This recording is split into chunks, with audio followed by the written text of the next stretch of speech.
नमस्कार मैत्रिणींनो, आज आपण कांद्यापासून कांद्याची भजी, जी खेकडा भजी किंवा दुकानात मिळतात त्या प्रकारची भजी बनवायचे आहेत। त्यासाठी मी हे 3 ते 4 मोठ्या साईजचे कांदे कापून घेतलेत, असे बारीक काप करून घेतला आहे। त्यात आता 5-6 मिरच्या आणि थोडी कोथिंबीर घालणार आहे। आपल्याला भजीचे पीठ मळताना ह्यात आपल्याला पाण्याचा वापर करायचा नाही आहे, का तर कांद्याला मुळातच पाणी सुटतं, त्यामुळे त्यात आपल्याला पाणी वापरायचं नाही आहे। आणि चवीनुसार मीठ।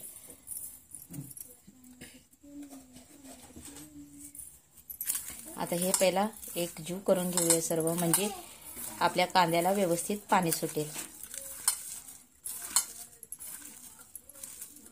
हे पहा कसं लगेच कांद्याला पाणी सुटायला लागलं। आता ह्या एवढ्या पाण्यातच आपल्याला ह्याची भजी बनवायची आहे।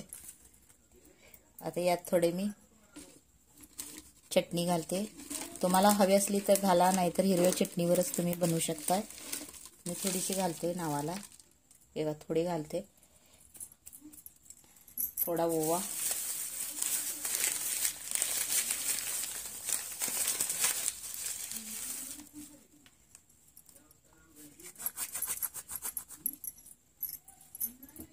ओवा थोडा मॅश करून घालायचा, म्हणजे त्याचा सुगंध खूप छान येईल। आता त्यात थोडे आपल्याला बेसन घालायचं आहे।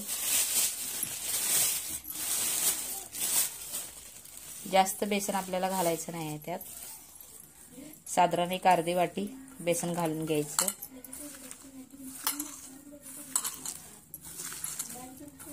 आणि जास्त पाणी घालण्याचा वापर करायचाच नाही यात, फक्त त्याच्याच पाण्यात आपल्याला पीठ भिजून घ्यायचं व्यवस्थित।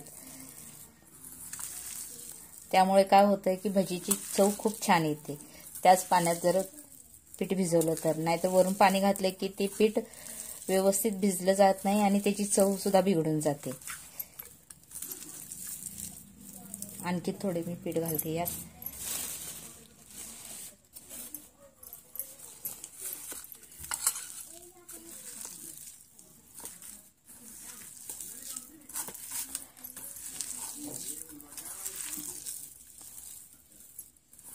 जास्त पीठ वापरायचं नाही, जास्त पीठ घातलं की ते पिटाळायला लागतं, तेवढंच प्रमाण बंद घालायचं, म्हणजे त्याची भजी व्यवस्थित लागते। आणि तेल जास्त कडक करून घ्यायचं, जेणेकरून भजी सोडले की तेल गार होणे। कांदा हा तेलात सोडला की तेल लवकर थंड होतं, म्हणून आपल्याला तेल एकदम कडक तापून घ्यायचं आहे। आता आम्ही तेल तापायला ठेवते। आता आपलं तेल गरम झालं आहे। आता ह्या तेलात आपल्याला भजी सोडायचं आहे। तुम्हाला गोल हवे असले तर गोल सोडा, खेकडा पाहिजे असले तर खेकडा सोडा। खेकडा म्हणजे काय, भज्याला आकार द्यायचा नाही, तुमच्या हातात जसे पीठ येईल तसं तुम्ही त्यात सोडायचं, त्याला खेकडा भजी म्हणायचं। हे पहा तेल गरम चांगलं झाल्यावर कसं भजी चांगल्या प्रकारे भाजतात।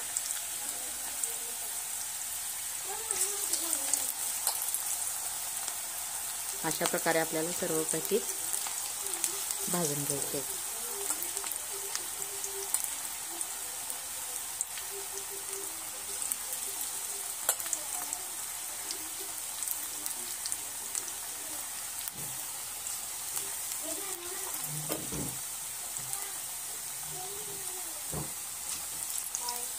भजी तेलात सोडली की लगेच त्याला हलवायचं नाही, नाहीतर मग त्यातील कांदे सुट्टे सुट्टे होऊन भजी विस्कटली जाते, म्हणून आपल्याला भजी लवकर हलवायची नाही। थोडी एका साईडनं भाजली की मग त्याला पलटी मारूया। आता ह्या ठिकाणी पाहू शकताय कसे 1-2 भजी आपले भाजले आहेत, त्याला आता तुम्ही परतला तरी चालतं।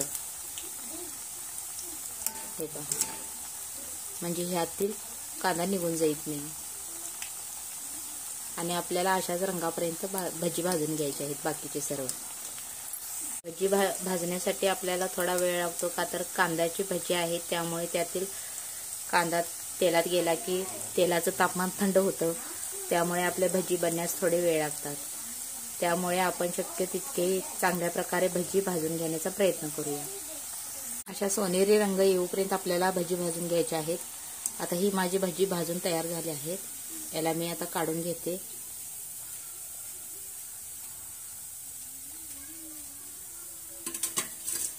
भजी गरम असली की मऊ असतात, गार झाली की ती एकदम कुरकुरीत लागते.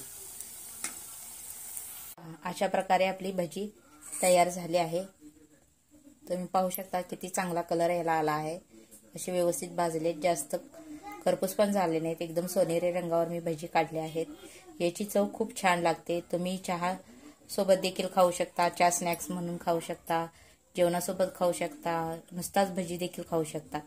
माझी ही रेसिपी जर तुम्हाला आवडली असेल तर माझ्या चॅनलला नक्कीच लाईक, शेअर आणि सबस्क्राईब करा आणि जास्तीत जास्त शेअर करा.